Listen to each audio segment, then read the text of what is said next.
when I came to America, I found the true socialism in capitalism.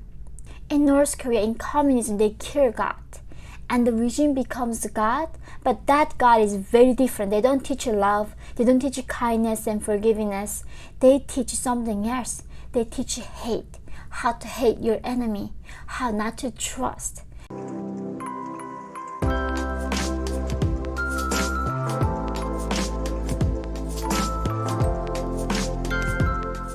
Hi everyone!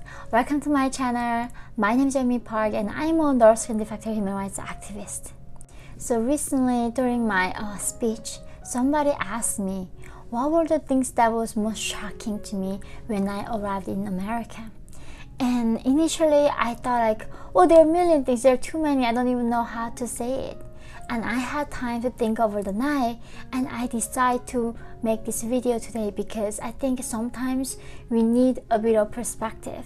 I think especially even myself, that I live in that darkness, and however sometimes I do lose perspective and getting into this bubble.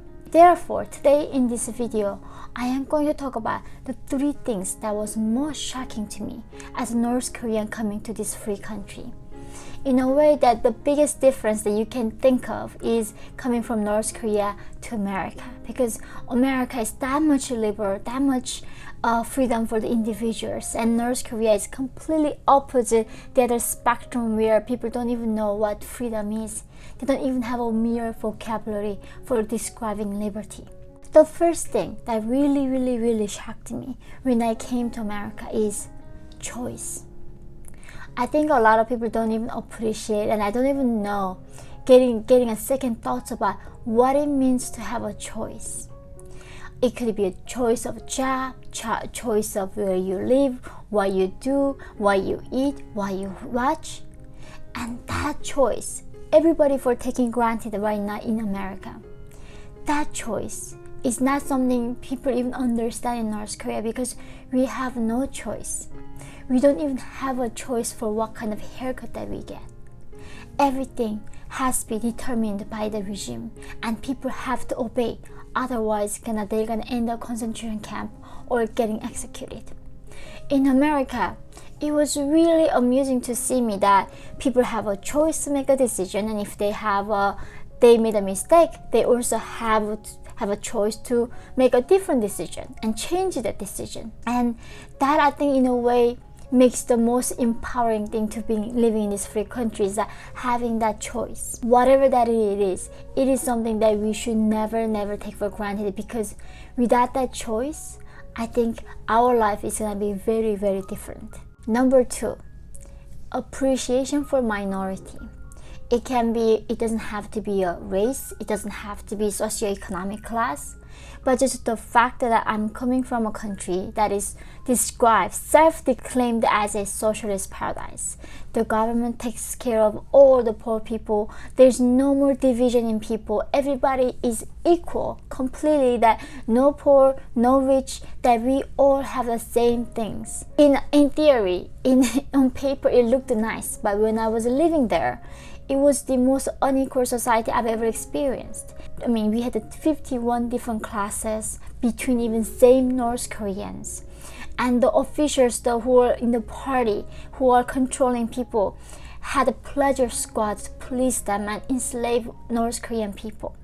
When I came to America, even though what North Korea described to me, that capitalism is greedy, and in the name of profit they do kill people, they murder people, there's no ethics, there's no morals, there's no compassion. When I came to America, I found the true socialism in capitalism. It is very ironic that I found socialism in capitalism. In capitalistic America, that I saw the compassion in each other, that people strive to be kind. In North Korea, we don't even know the word kind. The life is vicious. People get disappeared for minor things. People get executed for not even their crime because of one of their relatives committed some crime, and the 3 generations of their family getting punished for that. The life is so cruel and vicious. In America, there is so much mercy and forgiveness, and because it's also America has God. God teaches forgiveness, love, and giving. In North Korea, in communism, they kill God, and the regime becomes God, but that God is very different. They don't teach love, they don't teach kindness and forgiveness. They teach something else. They teach hate, how to hate your enemy, how not to trust. God teaches God in America. No, it doesn't matter, Muslim God, Christian God, Buddhist God, whatever the God it is, that outside the government religion, it teaches trust. But in North Korean regime, when they become a God, they teach distrust, how to spy on each other, how to report on each other. And that is why when I came to America, how there is a facilities to care for the minority people or the people who are disabled, and the facility that help them, and women going into domestic abuse, and there are the centers you can call for. And of course, if you cannot work and if you're medically not able, the government pays your medical bill and giving you housing. This was actual socialism than any socialism that I saw in North Korea, even though it was a complete 100% socialist society that I could not even see the glimpse of socialism in that country. And this was what second the most shocking thing to me, that the irony of this whole thing, that we would think capitalism would not be this compassionate and would not be this good to humans, but in a way it was the best thing that I've ever seen. Number 3, I'm sure a lot of you have guessed, is of course the abundance of food. But not just the food. I really want to share one anecdote today, that there's a North Korean woman that I know, and she later told me her story. She was a doctor in North Korea. And she was a doctor, but however she decided to escape because government would not even feed the doctors. The doctors could not operate in the hospital and save dying children because they did not have any supplies from the regime. They would stop giving them any supplies to help other people. She escaped because she was hungry.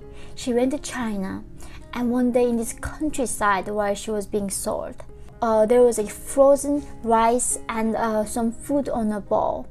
And then dog would not eat it, so she asked the lady in that living house, can I eat that food? And she was like, don't eat that food. It's dog doesn't want to even eat it. And that's when she thought, the food that dog doesn't want to eat, that food that North Koreans are dying for. If we had that food that dogs doesn't want to even eat. Right now, my mom is also having a dog. We love puppies, and that baby dog is a very picky eater, that we have to buy special gummies, special snacks for him. The food that dogs doesn't even want to eat. For that, people are dying in North Korea. My people are right now, the children still are begging for the tiny little bit of rice, one tiny rice on the ground. I still remember seeing that these children on the markets, they are picking in the tons of mud on the ground. There's a rain and there are feces of everything going together, and they pick this little bit of noodle, little bit of this rice, and that is all mixed with other mud. It doesn't even look like food. They eat that, and the food was so rust, and then the flies going by, worms coming out, and children eat those food. This is how inhumane it is, that if we lose freedom, it becomes like that. It's not that hard falling into that living hell. And I think that's why I decided to make this video today, to give you some idea what it looks like not having freedom, and why we need to appreciate this freedom and guard this freedom, no matter what it takes. This is the most important thing that we are gonna ever have. That is freedom. So thank you guys for watching this video. Please hit that like button so YouTube algorithm can suggest the video to more other people. Please join my Patreon. Your support means the world to me, and also continue to help me to make these contents. Love you guys, and I look forward to seeing you in the next videos. Bye.